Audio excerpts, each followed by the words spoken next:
भारत ने Donald Trump के कौन से प्रपोजल को रिजेक्ट कर दिया है और पाकिस्तान का प्राइम मिनिस्टर शहबाज शरीफ एक कॉल के ऊपर कहां भागते जा रहा है। सऊदी अरब ने कौन सी मीडिएशन में सक्सेस हासिल कर ली है और बांग्लादेश को लेकर भारत ने अपनी कौन सी गलती को सुधारना स्टार्ट कर दिया है। काफी सारी इंपॉर्टेंट अपडेट्स आ रही हैं जो आपको मेन स्ट्रीम के न्यूज चैनल्स के ऊपर भी देखने को नहीं मिलेंगी, इसलिए इस वीडियो को एंड तक देखिएगा। सबसे पहले बात करते हैं भारत और अमेरिका के बारे में। न्यूज निकल कर आ रही है कि डोनाल्ड ट्रंप एडमिनिस्ट्रेशन ने वॉशिंगटन में बोर्ड ऑफ पीस की पहली ऑफिशियल मीटिंग अनाउंस कर दी है और ये मीटिंग 19 फरवरी यानी कि कल डोनाल्ड ट्रंप होस्ट करने वाले हैं। वेन्यू की बात करें तो यूएस इंस्टीट्यूट ऑफ पीस का नाम डोनाल्ड ट्रंप ने चेंज करके Donald Trump institute of peace कर दिया है और ये मीटिंग यहीं पर होस्ट की जा रही है। न्यूज निकल कर आ रही है कि बोर्ड ऑफ पीस की पहली इनॉग्रल मीटिंग के लिए अमेरिका ने पाकिस्तान को भी इन्वाइट किया है और इस मीटिंग में हिस्सा लेने के लिए पाकिस्तानी प्राइम मिनिस्टर शहबाज शरीफ अमेरिका के लिए रवाना हो गया है। इसके साथ ही न्यूज आ रही है कि अमेरिका ने भारत को भी फॉर्मल कम्युनिकेशन और इन्विटेशन भेजा है, लेकिन भारत की सरकार ने इसके ऊपर कोई भी रिस्पांस अभी तक बोर्ड ऑफ पीस के ऊपर अमेरिका को नहीं दिया है। भारत की सरकार ने इससे पहले कहा है कि हम अभी भी इस प्रपोजल को कंसीडर कर रहे हैं और इसका रिव्यू कर रहे हैं। कंसीडर और रिव्यू का डिप्लोमेटिक लैंग्वेज में मतलब होता है कि भारत ने ना तो अमेरिका के इन्विटेशन को एक्सेप्ट किया है और ना ही रिजेक्ट किया है, बल्कि सरकार इस प्रपोजल को नेशनल इंटरेस्ट के हिसाब से डिटेल में इवैल्यूएट कर रही है। कंसीडर का सिंपल मतलब है कि ऑफर के ऊपर सोच विचार किया जा रहा है, जबकि रिव्यू का मतलब है कि मिनिस्ट्री ऑफ एक्सटर्नल अफेयर्स और सरकार के कंसर्न डिपार्टमेंट्स इस बात का एनालिसिस कर रहे हैं कि बोर्ड ऑफ पीस की मीटिंग में शामिल होने से भारत की ग्लोबल पोजीशनिंग, पाकिस्तान के साथ सेम प्लेटफॉर्म के ऊपर बैठने का डिप्लोमेटिक मैसेज और भारत को होने वाला ओवरऑल स्ट्रेटेजिक फायदा या फिर नुकसान क्या होगा, इन सब के ऊपर गहराई से आंकलन किया जा रहा है। सिंपल भाषा में बोले तो भारत अपने लिए और टाइम बाय कर रहा है, क्योंकि अमेरिका के इन्विटेशन को रिजेक्ट करना एंड ऊपर से उसकी अनाउंसमेंट भी कर देना, ये direct US president Donald Trump का ईगो हर्ट कर सकता है और इसको Donald Trump administration negative way में कंसीडर कर सकता है। इसलिए भारत की सरकार ने कंसीडर और रिव्यू बोलकर ये इन्विटेशन फिलहाल के लिए ठंडे बस्ते में डाल दिया है। खास बात यह है कि ये जो बोर्ड ऑफ पीस की पहली मीटिंग हो रही है, इसकी अनाउंसमेंट करते हुए यूएस प्रेसिडेंट डोनाल्ड ट्रंप ने कहा है कि बोर्ड ऑफ पीस के मेंबर्स ने गाजा की रीबिल्डिंग के लिए $5 बिलियन कमिट कर दिए हैं। अब ये देखना इंटरेस्टिंग होगा कि पाकिस्तान इसमें कितने $1 बिलियन कंट्रीब्यूट करता है, क्योंकि शहबाज शरीफ ये मीटिंग अटेंड करने खुद ही अमेरिका जा रहे हैं। नेक्स्ट अपडेट आ रही है भारत और बांग्लादेश को लेकर। न्यूज निकल कर आ रही है कि भारत की सरकार ने अब शेख हसीना वाली गलती से सीख लेते हुए बांग्लादेश में अपनी एक नई अप्रोच लगाना स्टार्ट कर दिया है।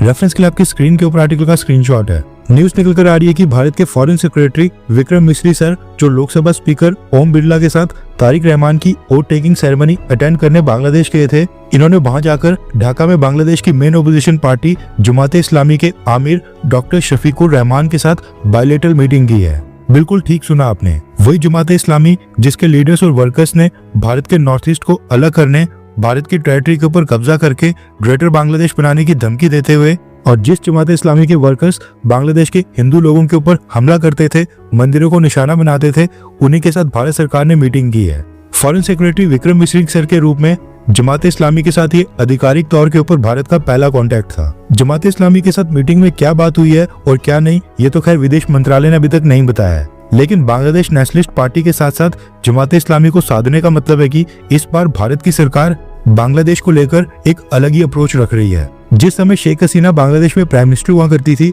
तो उस समय बीएनपी पार्टी और जमात इस्लामी को भारत की सरकार कभी भी एंटरटेन नहीं करती थी, लेकिन अब इस नई अप्रोच में भारत अब सिंगल पिलर पॉलिसी से निकलकर मल्टी एंगेजमेंट पॉलिसी के ऊपर शिफ्ट हो रहा है। मतलब जो भी पार्टी बांग्लादेश में पावर में रहे, लेकिन भारत के कम्युनिकेशन चैनल्स बांग्लादेश के अंदर सभी के साथ ऑलरेडी ओपन होने चाहिए। साथ ही भारत ये भी सिग्नल दे रहा है कि वो बांग्लादेश के इंटरनल पॉलिटिकल इकोसिस्टम को समझकर किसी भी एक नेता के ऊपर ओवर डिपेंड होना नहीं चाहता है। ऐसा नहीं लगना चाहिए कि शेख हसीना के जाने के बाद भारत अब तारिक रहमान के ऊपर ओवर डिपेंड हो रहा है, या फिर तारिक रहमान और उनकी बीएनपी पार्टी को ऐसा नहीं लगना चाहिए कि भारत बस उनके साथ ही बात कर रहा है और भारत के पास उनके अलावा बांग्लादेश के अंदर कोई भी ऑप्शन नहीं बचा है। बीएनपी के साथ साथ जमात इस्लामी को रीच आउट करना, इसको स्ट्रेटेजिकली देखा जाए तो ये डैमेज कंट्रोल करने के साथ साथ फ्यूचर प्रूफिंग भी करना है, ताकि बांग्लादेश में दोबारा से अगर रिजीम चेंज या फिर जमात इस्लामी की सरकार बनने के बाद ये सब लोग सरकार में आते हैं तो भारत को दोबारा से ऑकवर्ड पोजीशन फेस ना करनी पड़े। बांग्लादेश से एक और इंटरेस्टिंग न्यूज निकल कर आ रही है कि जिस तरह से भारत सरकार और प्राइम मिनिस्टर नरेंद्र मोदी ने बांग्लादेश के नए प्राइम मिनिस्टर तारिक रहमान को भारत आने का इन्विटेशन दिया था, सेम उसी तरह से पाकिस्तान की गवर्नमेंट ने भी तारिक रहमान को इन्विटेशन भेज दिया है।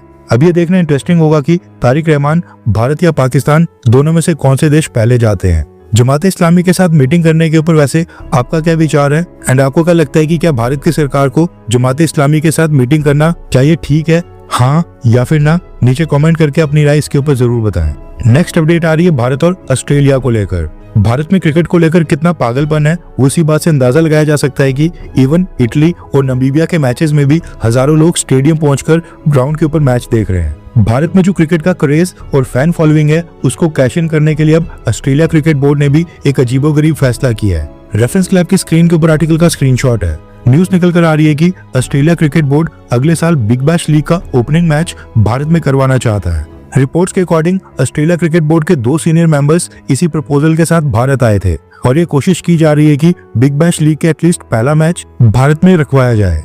अब ये देखना इंटरेस्टिंग होगा कि भारत का क्रिकेट बोर्ड BCCI जो अपने कॉन्ट्रैक्टेड प्लेयर्स को दुनिया की कोई भी लीग खेलने नहीं देता है, क्या वो किसी दूसरे देश की लीग को भारत में मैचेस करवाने की परमिशन देता है या फिर नहीं। सोचने वाली बात यह भी है कि क्रिकेट ऑस्ट्रेलिया BBL के मैचेस भारत में रखवाकर क्या अचीव करना चाहता है और इसका सबसे सिंपल आंसर है ऑडियंस और पैसा।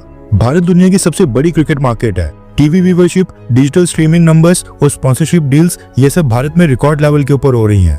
IPL की भारत में एक टीम की वैल्यूएशन बिलियन ऑफ डॉलर्स में चले गई है जो कि अब ग्लोबल लेवल के ऊपर फुटबॉल फ्रेंचाइजीज को टक्कर दे रही है। अगर BBL का ओपनिंग मैच भारत में होता है तो न सिर्फ इंडियन ऑडियंस मिलेगी बल्कि ग्लोबल ब्रॉडकास्टर्स और इंडियन एडवर्टाइजर्स का इंटरेस्ट भी BBL के अंदर बढ़ जाएगा।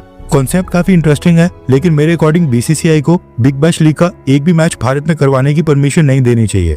इससे भारत के IPL की ब्रांड वैल्यू के ऊपर काफी फर्क पड़ सकता है। अब आपका क्या मानना है नीचे कमेंट करके अपनी राय जरूर बताएं। नेक्स्ट अपडेट आ रही है भारत और फ्रांस को लेकर। जैसा कि आपको पता है फ्रेंच प्रेसिडेंट इमैनुअल मैक्रोन इस समय भारत आए हुए हैं और प्रधानमंत्री मोदी के साथ फ्रेंच प्रेसिडेंट ने काफी सारी मीटिंग्स की हैं। ये सब मीटिंग्स कंडक्ट करने के बाद जो भारत और फ्रांस की ज्वाइंट स्टेटमेंट आई है उसमें इन्होंने कहा है कि दोनों देशों ने अपने संबंधों को अपग्रेड करते हुए आपसी पार्टनरशिप को स्पेशल ग्लोबल स्ट्रेटेजिक पार्टनरशिप के लेवल के ऊपर अपग्रेड कर दिया है, जिसका मतलब है कि दोनों देश न सिर्फ डिफेंस पार्टनर्स हैं बल्कि ग्लोबल लेवल के ऊपर भी दोनों देश मिलकर वर्ल्ड में स्टेबिलिटी और बैलेंस क्रिएट करना चाहते हैं। इसके साथ ही दोनों कंट्रीज ने India France Horizon 2047 road map के under defence, security, civil nuclear energy, space, artificial intelligence, innovation, technology, trade, investment और पीपल टू पीपल रिलेशंस को और मजबूत करने की कमिटमेंट की है। इसके अलावा हर साल फॉरेन मिनिस्टर्स के बीच एक स्ट्रक्चर्ड कॉम्प्रिहेंसिव डायलॉग होगा जिससे प्रोग्रेस को रिव्यू किया जाएगा और ये चेक किया जाएगा कि पिछली मीटिंग से यानी कि पिछले 1 साल से क्या प्रोग्रेस निकली है और कहां पर कमी रह गई है। इसके साथ ही साल 2026 को दोनों ही देशों ने India France year of innovation declare कर दिया है जिसमें आर्टिफिशियल इंटेलिजेंस, डिजिटल टेक्नोलॉजी और एरोनॉटिक्स ट्रेनिंग के ऊपर कोलैबोरेट करने का स्पेशल फोकस रहेगा। डिफेंस सेक्टर में को डिजाइन, को डेवलपमेंट और को प्रोडक्शन को बूस्ट करने की बात हुई है जिसमें एडवांस्ड हेलीकॉप्टर से लेकर फाइटर जेट्स और क्रिटिकल टेक्नोलॉजी शामिल है। दोनों देशों ने resilient supply chains, critical minerals corporation, climate action और साइबर और स्पेस सिक्योरिटी के ऊपर भी मिलकर काम करने का डिसीजन लिया है। इंडो पैसिफिक रीजन के अंदर रूल बेस्ड ऑर्डर को सपोर्ट करने, यूनाइटेड नेशन सिक्योरिटी काउंसिल में रिफॉर्म करके भारत को परमानेंट मेंबर बनाने और ग्लोबल कॉन्फ्लिक्ट्स जैसे यूक्रेन और मिडिल ईस्ट सिचुएशन के ऊपर भी दोनों देशों ने कोऑर्डिनेशन बढ़ाने के ऊपर सहमति बनाई है। साथ ही जो India middle east Europe economic corridor है उसको भी आगे बढ़ाने और आतंकवाद के खिलाफ एक साथ मिलकर एक्शन लेने का भी कमिटमेंट की गई है,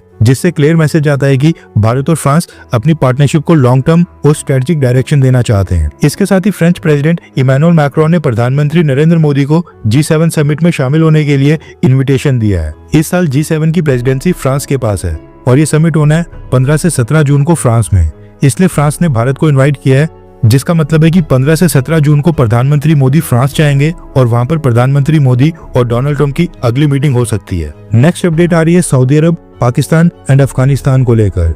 जो काम टर्की और कतर करने में फेल हो गए वो काम आखिरकार सऊदी अरब ने कर दिखाया है। दरअसल अफगानिस्तान और पाकिस्तान के बीच मीडिएशन करवाने के लिए सबसे पहले 2 देश सामने आए थे, कतर और फिर टर्की। दोनों की मीडिएशन फेल हो गई थी, जिसके बाद सऊदी अरब ने अफगानिस्तान के तालिबान रजीम और पाकिस्तान के बीच मीडिएशन के एफर्ट स्टार्ट किए थे और न्यूज निकल कर आ रही है कि अब इसमें सऊदी अरब को एक बहुत ही बड़ी सक्सेस मिली है। रेफरेंस क्लब की स्क्रीन के ऊपर आर्टिकल का स्क्रीनशॉट है। न्यूज निकल कर आ रही है कि सऊदी अरब के दखल देने के बाद अफगानिस्तान की तालिबान सरकार ने 3 पाकिस्तानी सोल्जर्स को रिलीज कर दिया है। पिछले साल अक्टूबर 2025 में अफगानिस्तान और पाकिस्तान बॉर्डर के ऊपर दोनों देशों की सेनाओं के बीच काफी सारे क्लैशेस हुए थे, सीजफायर टूटा था और दोनों साइड्स ने आपस में एक दूसरे के ऊपर गोलीबारियां की थी और इन क्लैशेस में अफगानिस्तान ने पाकिस्तान आर्मी के 3 सैनिकों को कैप्चर कर लिया था। इनको तालिबान ने अब काबुल में ही सऊदी डेलीगेशन को हैंडओवर कर दिया है और अब ये तीनों पाकिस्तानी सोल्जर्स पाकिस्तान वापस आ गए हैं। अफगानिस्तान तालिबान का कहना है कि वो ये कदम रमजान से पहले गुडविल जेस्चर के रूप में उठा रहा है,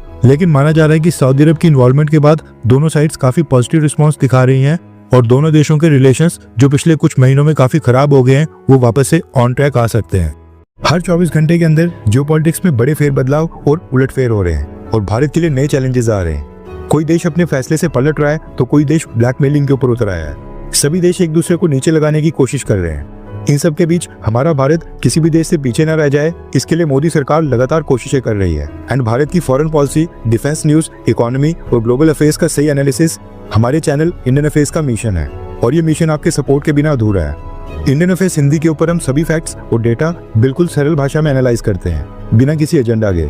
अगर आप चाहते हैं कि इंडियन अफेयर्स का सही और ऑथेंटिक एनालिसिस आप तक लगातार पहुंचे तो इस वीडियो को लाइक करें और हमारे चैनल इंडियन अफेयर्स को सब्सक्राइब करके बेल नोटिफिकेशन ऑन करना मत भूलिए। आपका एक लाइक हमारे चैनल को ग्रो करने में काफी मदद करेगा और एक सब्सक्राइब ये सुनिश्चित करेगा कि आप किसी भी इंपॉर्टेंट अपडेट को मिस ना करें।